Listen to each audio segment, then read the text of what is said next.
Hello, everybody, and welcome to episode 2 of the Diary of an Autism Mum. Today's episode, we are breaking barriers and we are going to explore why accessibility is so important to a special educational needs school. I'm excited for you to hear today's conversation as I am interviewing, in an informal way, the head teacher of Reynolds Cross, Dawn Brettle. So we will be looking at what kind of challenges as a head teacher she has to juggle.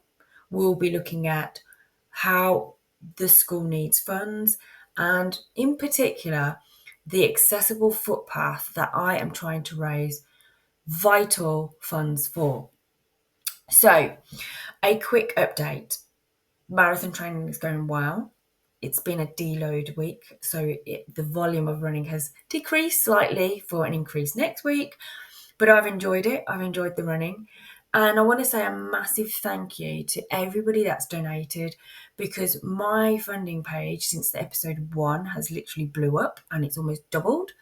But we're still only at that sort of halfway mark. So if we can continue to spread the word, and hopefully after today's episode, you will really see where this money is going. You'll see the importance of it and how it's going to benefit every single one of the pupils at Reynolds Cross. And, when you donate money to charity, you don't often get to see what the money's been spent on. So you will see that firsthand. So that's just a little note to you as well, because this is a video podcast. So if you can, I would urge you to watch it in video mode or watch it on YouTube, because this episode you will actually see some unflattering footage of me, unfortunately, but you will see the path that I'm talking about. You will see where the work needs to be done, why it needs to be done, and how it's going to actually impact the everyday school experience for those children. Okay, so it's really, really key you do carry on listening and you keep watching, because I'm telling you, you will be surprised at some of the things I find out today. So, have you ever wondered what it's like to have that responsibility, to be a head teacher, but not just looking after the school? You are looking after lots and lots of little people and some adults up to the age of 19. Okay, all with a range of different complex needs. So the challenges, the triumphs, and the reality of making sure that every child gets the support they need and deserve. So we will dig deep, we will go behind the scenes, and we will see firsthand what those struggles actually are. Who are the people working behind the scenes and who works in a school like Reynolds Cross? Okay, because it takes a certain type of individual and a certain type of resilience to go in every day and look after our children. For me, as a mom of an autistic child with complex needs, school is a lifeline. It enables me to send her off Monday to Friday without having to worry. I know she's in a safe environment. I know she's being well looked after and she's learning and she's enjoying herself. She gets to explore another environment. She gets to be herself. She gets to work alongside peers. And she doesn't get that opportunity in many other surroundings. So I feel very privileged, very lucky to have found this school that's very close to us in terms of location. And I know there are many parents out there that are not this fortunate and they're going through the struggles of finding somewhere to go for their child. So if you are somebody in that journey, please trust the process, reach out, get support, do your research, because finding the right school is really key to the progress of your child. If you're somebody that doesn't have an experience of this, please do listen on, because you will see how important the school environment is to our children, and you will understand the challenges, the complexity of meeting the needs of our children and why it's so important. And you'll see why I am fundraising for these children. So, without further ado, I'll start rattling on and I will go into today's episode.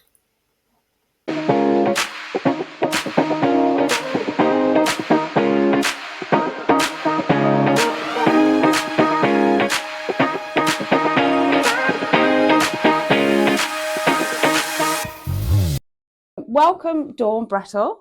Thank you for coming onto the podcast today. I'll let you introduce yourself.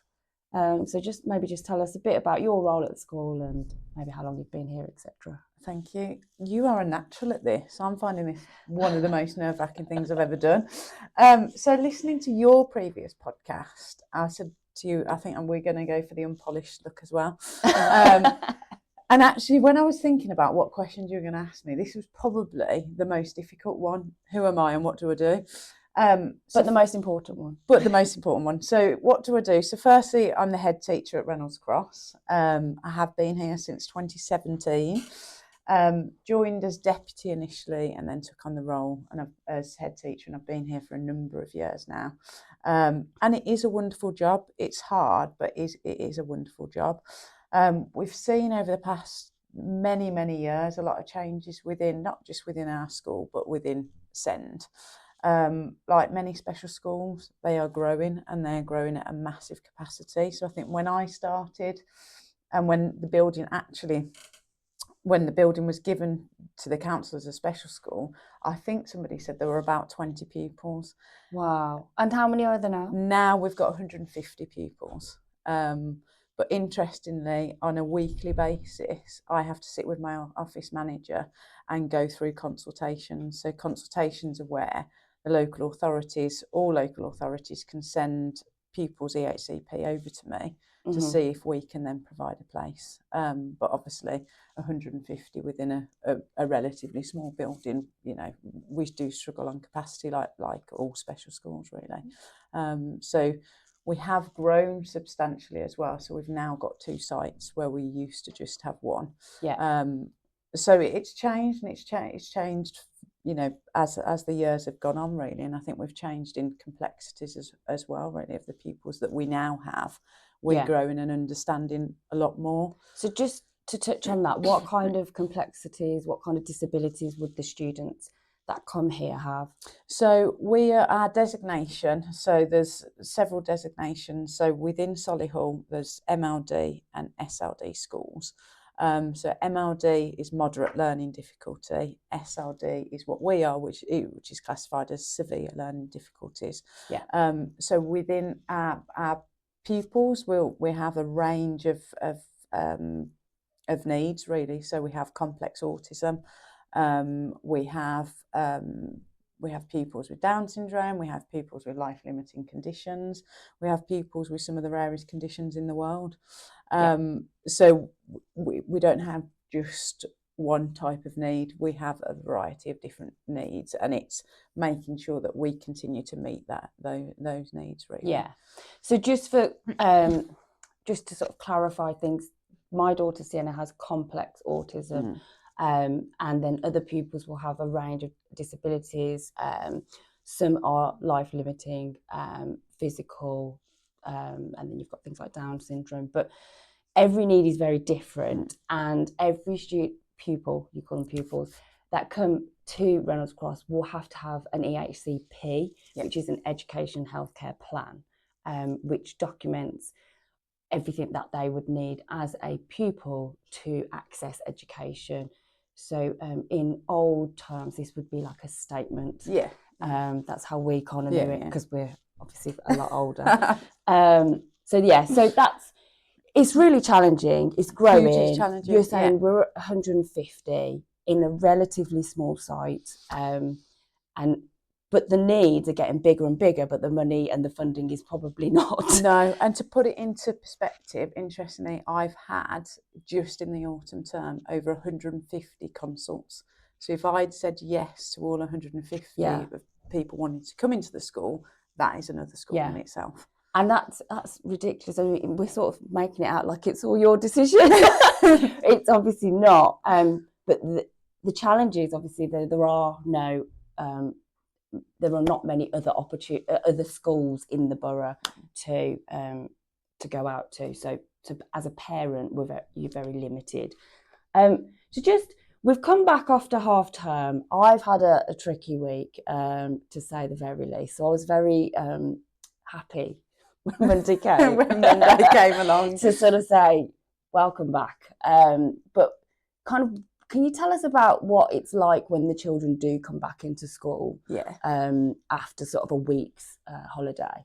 Do you know what? There is never a typical day. That's what I've learned. No day is typical. Yeah. So after a holiday, strangely enough, and unexpected really, you would expect pupils us to see challenging behaviour from the start. But that first Monday morning, and we had it just, what day are we on now? Tuesday, Yeah. so yesterday. You see people skipping in and running into school. We had one young man dressed as Spider-Man as he ran as he ran into the school. So the first couple of days, I think pupils, enjoy being in school. They love it. I think they enjoy the routine. After a couple of days of demands of work, etc., we do tend to then see a change in behaviour. But in terms of a typical day and following a holiday, routines are generally kept as there would be obviously every day, to ensure that pupils' needs are being met. So pupils arrive on our school site, both sites, from transport at around 9:15. They're met by our staff. Pupils are then taken into classes, and then parents then arrive on site, and logistics have to be spot on, because as you can imagine, both sites are extremely busy. Pupils then go down into classrooms, depending on classes and depending on needs, will dictate really what their day looks like. Some pupils will go straight out onto sensory and do some sensory circuits. Some pupils will have class discussions. Just completely depends. Some pupils will go and have sensory massage. So it just depends on the needs of that child, really. Yeah. And then during the day, obviously they follow a curriculum, as it's a completely personalised and adapted curriculum. So again, it depends on that class really of what they do. But interestingly, what we've got a big push on is accessing the community. And there's an expectation that we get pupils out as much as possible into the community. Yeah. So you say expectation. Is there guidance on that? Number of hours or? So we noticed a difference, obviously, during COVID. There was a massive change following COVID. We weren't able to get out as much following COVID. So now, in terms of the children going out, there's an expectation even from nursery. Mm-hmm. That could look like they're over at our other site. So them getting out into the communities, that bush trip over to us, mm-hmm. accessing the pool, accessing the soft play, etc. So it starts at a very young age because, as you know, with Sienna, going out into the community when they get older, you want to be able to do it. They should be able to do it. Yeah. I mean, learning just to be in different surroundings and different environments is really important. So we've made it part of our routine that she goes to sort of busy shopping centres, goes to the supermarket as much as she can tolerate, because these are everyday things that we have to do. I mean, I can't live my life without doing the shopping. Yeah. So she has to sort of adapt to that. And I guess for the children that are here, the first environment change is obviously being in the building, but then it's about being outside. Yeah. And, that kind of next step would be accessing the sort of outside areas. Hugely. So you will see the car park space out there. Obviously, we've got the zebra crossing, so pupils will begin with travel training. We've got a schoolhouse, so many of our pupils go down to the schoolhouse and down to the school garden to do life skills. Yeah. We're lucky in the fact that we're back onto a park, so pupils access the park, and it's about getting out, trying it, and also for the community to see who we are. It's really important, I think, because I think when we started taking Sienna out, it is a bit of a readjustment. You do get a lot of people staring and thinking, who's that making that noise? And talk a little bit more about that in other episodes. But it is about that awareness, and Completely. you know, unfortunately, acceptance comes after the awareness. Mm. So, yeah, totally agree that that's really important. But so when you talk about life skills, what kind of other skills would you be trying to sort of get the children used to and learning about? So again, that depends on the pupil. So each pupil, when they begin, we get them to complete basically a transition passport. So what we would want them to their life to look like when they're going to leave us, because many of our pupils stay with us till they're 18, 19. Yeah. When they leave, it could be that they go into social care. It could be that they follow an education route. So for us, it's about following that specific pathway really, and giving them those opportunities. So a couple of groups will go and do some cooking, which will look at also kind of looking at the reading element. So they will follow recipes, etc. Because if we're talking about in supporting living in the future, some of our pupils will be able to do that. Again, like you say, accessing shops. We've started forest schools, which with the younger ones, which I think is really important, because actually the environment for our pupils is so important. Yeah. For many of them, it doesn't matter if it's raining; they will still need to go outside, and for them, that's important. Yeah, just to regulate, really. Absolutely, isn't it? absolutely. So in terms of life skills, it's everything really. It's encompassing their normal everyday life and making it manageable for them, and learning to be able to do that. And for us to look at those signs really, if we feel that they are struggling. So for us, we always have the philosophy that behaviour is through communication.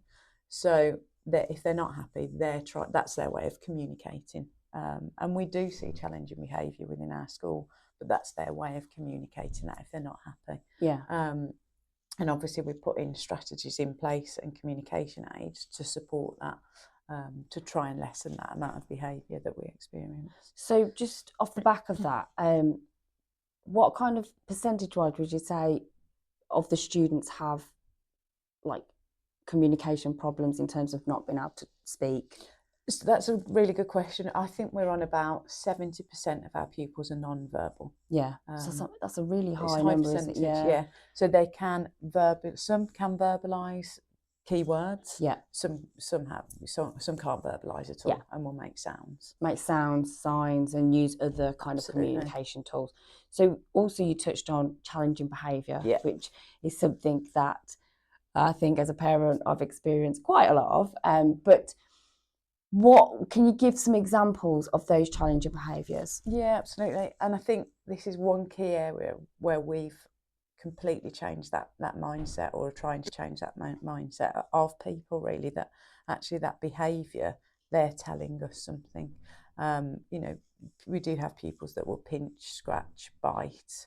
They will smear walls. They're types of behaviour that we will experience, but it's about knowing those pupils and cueing them in, and also getting them to understand that there is a correct way and a correct boundary to follow that. And we do have a number of successes within that. I really do think staff are excellent at managing behaviour within the school. I think staff is really key to the success of how the children are in school, because it's about learning why child A is behaving that way. And one of the things we did was the ABC, which is the antecedents of what happened before the behaviour, and then what was the consequence.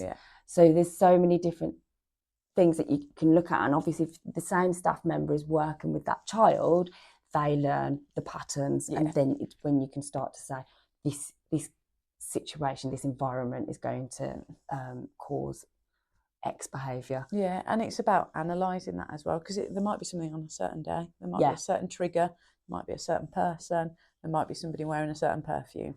That it's about knowing those triggers. So all of our pupils have positive handling plans. So any triggers are known to staff, and kind of then the support mechanisms then following that are always put in place. Yeah.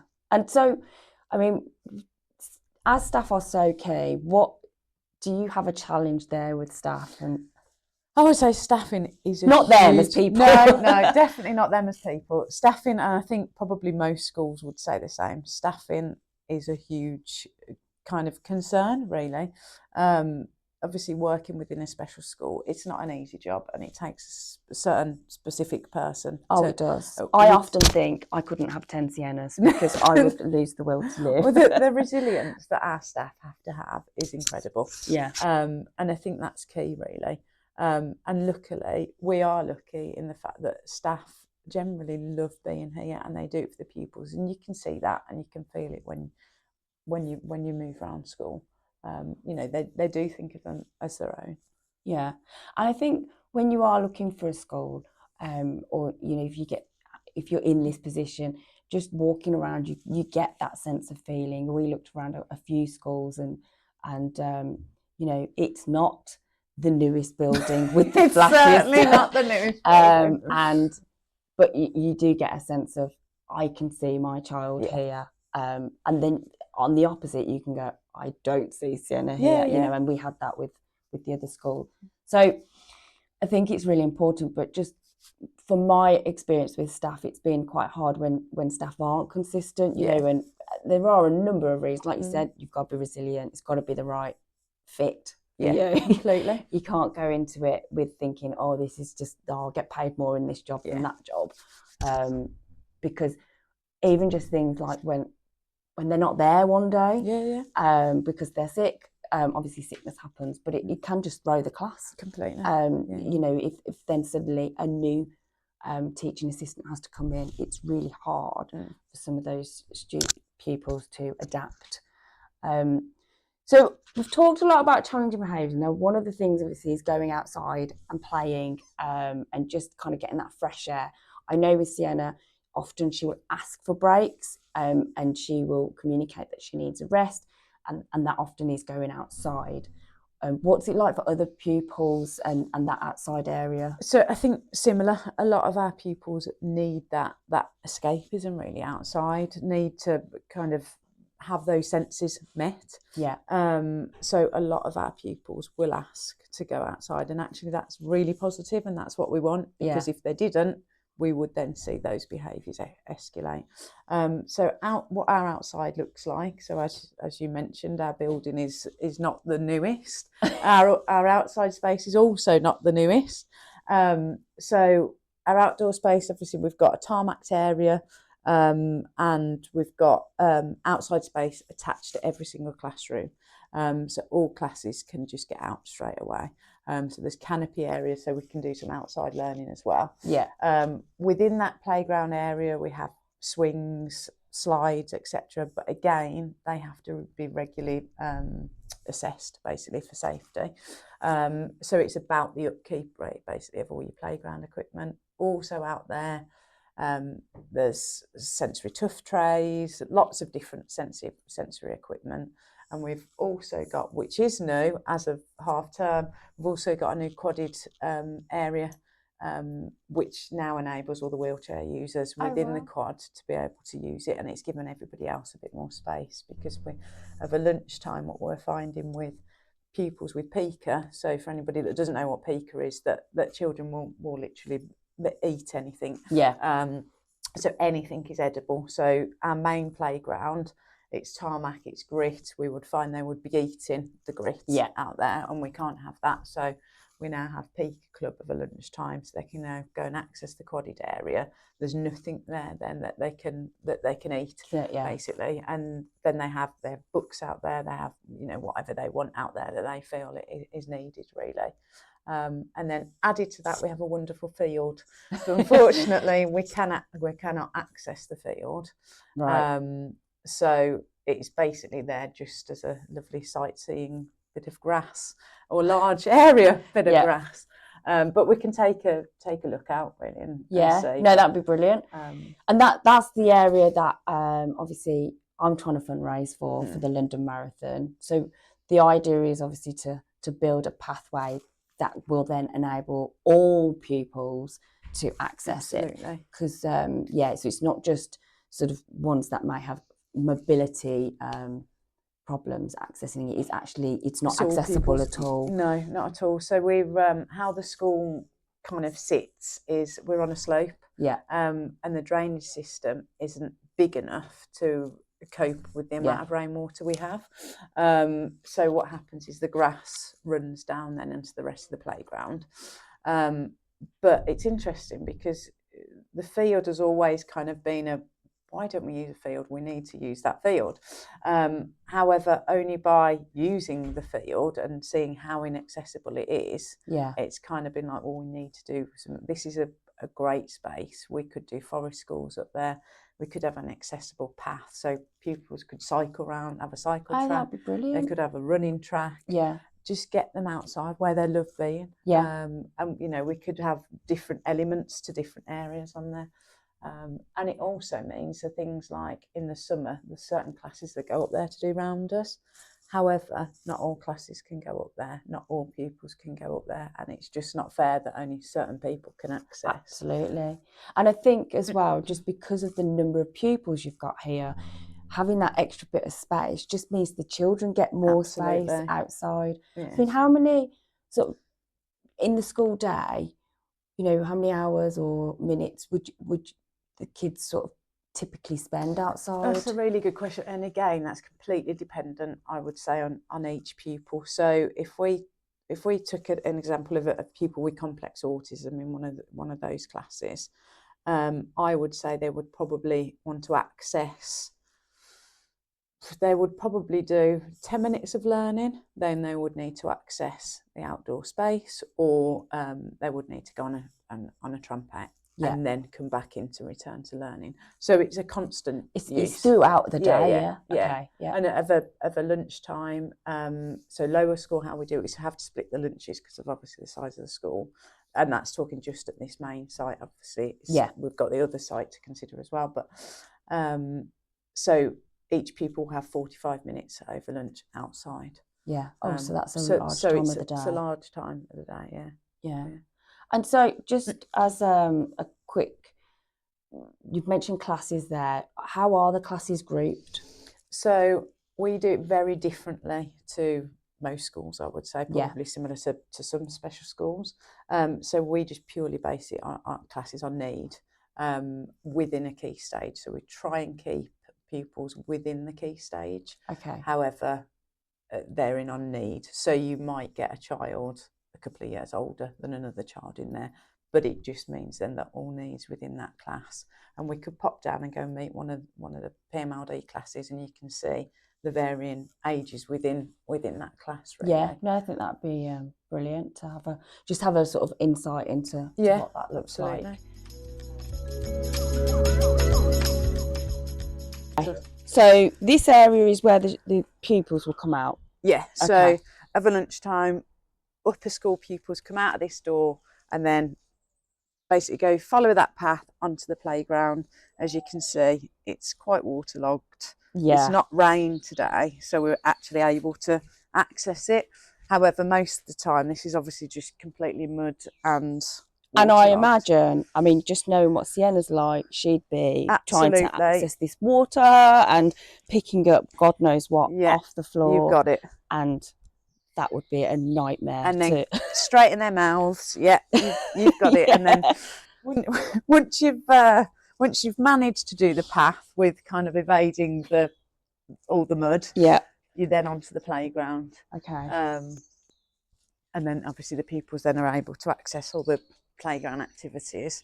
What we'd love to be able to do is obviously get the drainage sorted so pupils can actually access this properly and safely, and most importantly safely, and then get a path then that leads up to the field. You're looking quite nervous about this. Yeah, as you can see, I've worn appropriate wellies, not.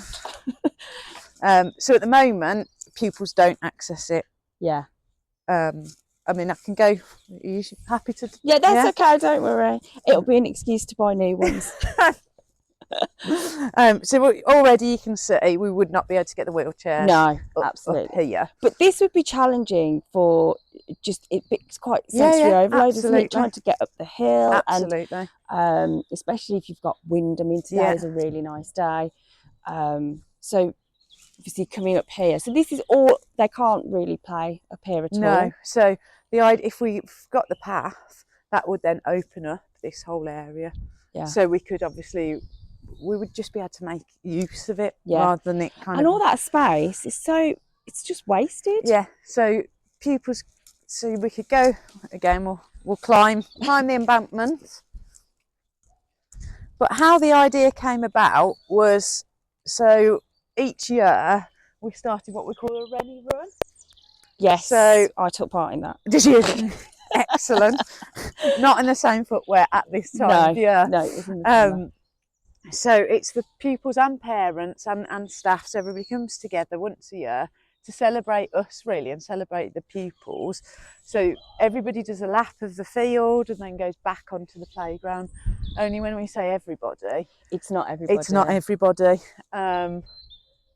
And it's disappointing and sad that we've got pupils then that have to wait on the playground. It's not inclusive, right. is it? No. Really?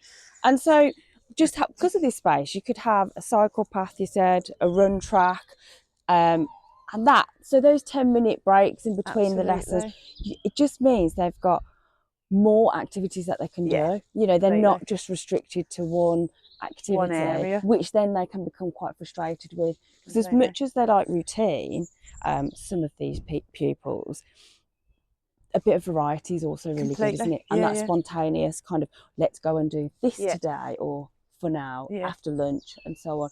Just it's just a waste. It's a waste of space, and it means that we could also, the path, we could have links off the path to certain areas. So we could build the forest school. We could have areas for if we wanted to look at developing DOV for the older pupils.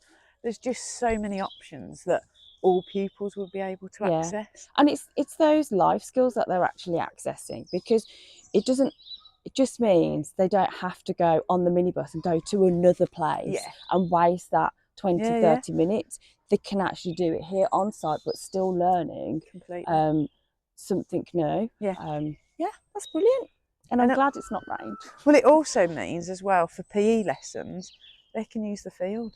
Because actually everybody, there's no reason why people can't then come up and be able to access. And I think that's really important, going back to the staff, staffing issues, you know, with the class. Each class has to have a certain amount of teaching support staff to each child. Well, if you're having to split the class completely, it's then, although the ratios are still the same, it's harder to manage, isn't it? Whereas if they can all say, right, we're all going onto the field today to do this, and one pocket of students are going to go in one area and so on, it's more manageable. It's more manageable, and also they've got their peer interaction, and that's the important thing. If they're doing PE, for example, part of that is teamwork. But if they can't access the team, you know, then they're not experiencing that. It's something that's not. It's a barrier for their learning, then, isn't it? Yeah, absolutely. And I think it also gives the opportunity for different age groups, perhaps, to sort of mix around with each other, because of the larger sort of space area and different activities that you can put up there. Definitely. Amazing. Right, might have to cut the video. Can you get Betsy just?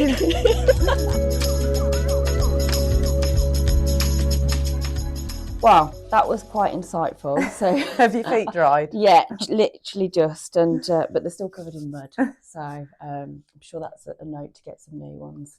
But thank you for showing me around, because it's kind of really given me, and obviously hopefully the people that are watching this on video, an insight into what that area looks like, how it will be beneficial for those pupils, all pupils, and how, you know, the experience of having that area, having that accessible path, how it will enhance everybody here. Absolutely.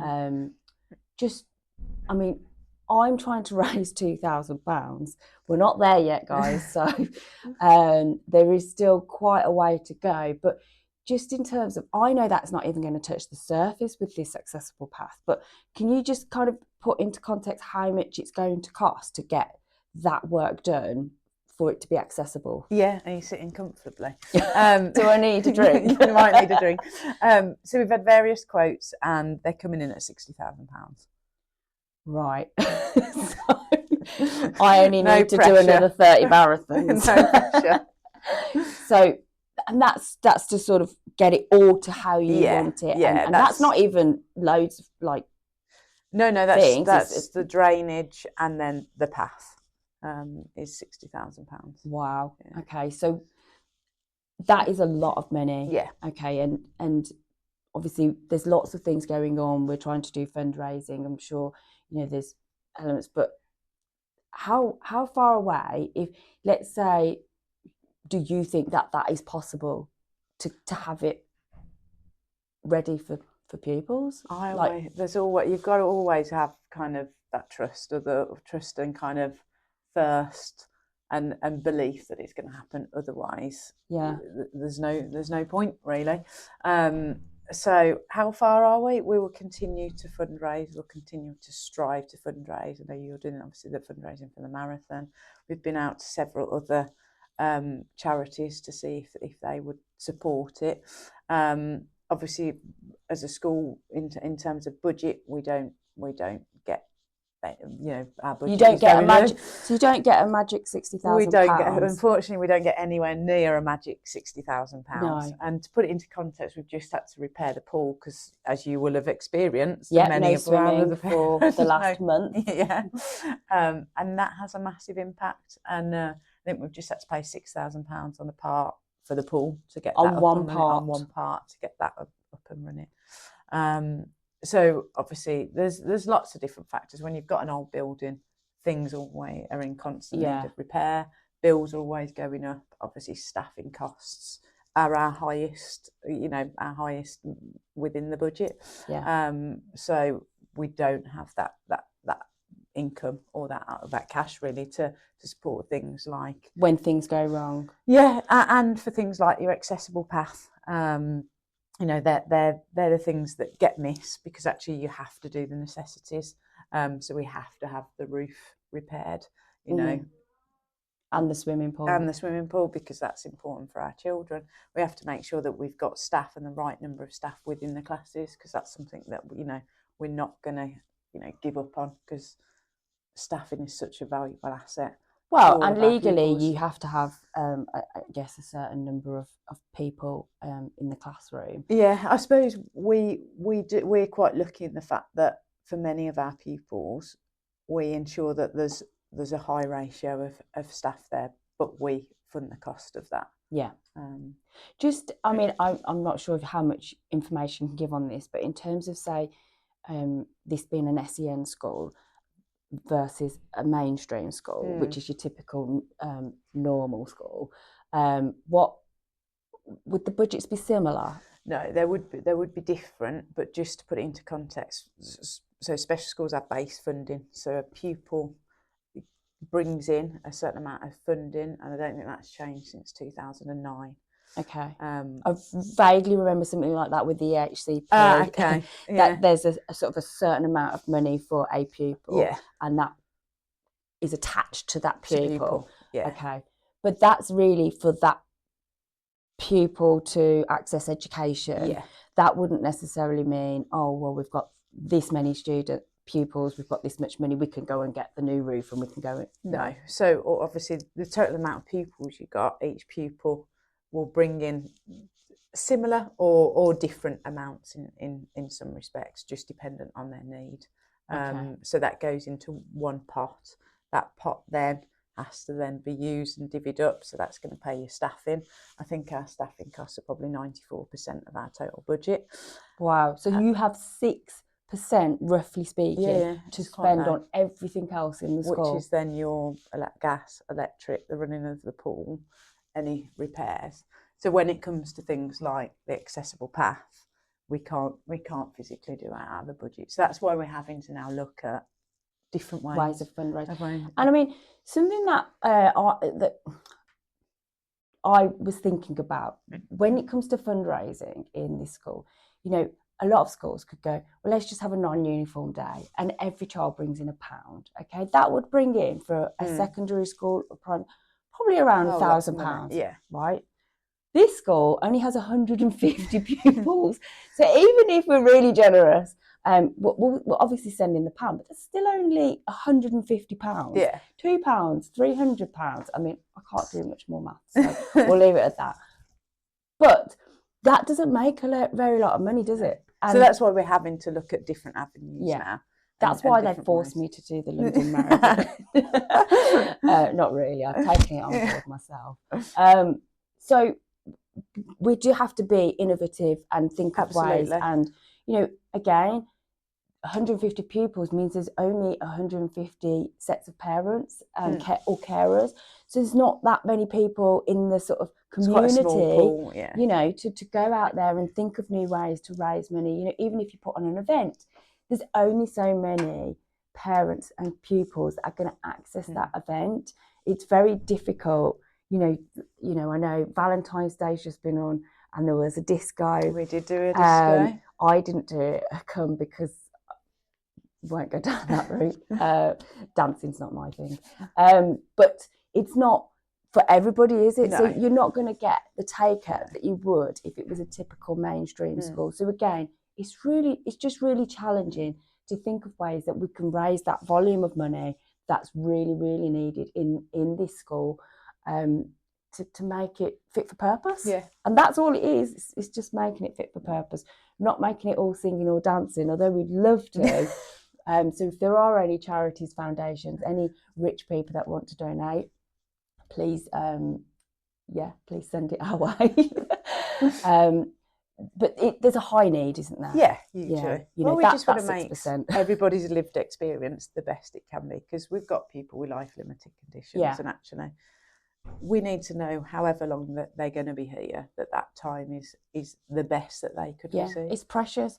And I think that, just to touch on as we come to an end, sometimes outside the home, school is the only other environment that these children go to, for maybe safety reasons or just them feeling comfortable and what have you. But if this is it's like a second home to those pupils, probably a high percentage, I would say, then we want to make it as amazing as it can be, so that they get to experience all those other things and they can then develop their own life skills, so that perhaps they can go into another environment and another safe space. So that is it for questions. I'm just going to finish on one thing, because I know you've done a marathon before. Yeah. 2 maybe? A fair few. Many years ago. So do you have any tips for me? Because it's getting dangerously near April the 27th and I am very worried. As long as you've got your accommodation sorted the night before. No. It's cancelled. Cancelled on me. On Airbnb, or find somebody, see if they'll donate you somewhere to stay over. I'm looking for a room. So that was going to be the first thing. Okay. Accommodation, carbo loading. Yes, definitely carbo loading. I'm definitely doing a bit of that, to be honest. Good. And the biggest thing, I just enjoy it. Your hard work is building up to that marathon, and London is probably the best marathon to do because of the amount of crowds. Is phenomenal. I'm hoping it's the crowd that gets me through. It will be. I did half a marathon the other day as part of my training, and it felt difficult. It felt hard. But thank you. Thank you for sharing all your insights. Thank you. Hopefully we can get some more fundraising for the school. Thank you very much. So that takes us to the end of the episode, and I just want to say a really quick thank you once again for all your donations. Keep them coming. Visit my GoFund page, spread the word. And if you really enjoyed this episode and you want to continue listening, please do give it a like and give it a follow. You can also follow this journey on Instagram. The Instagram handle is @Diary of an Autism Mum podcast. And I will pop that into the show notes. So thank you again. Listen every other Sunday where new episodes will get dropped. And see you on the next one.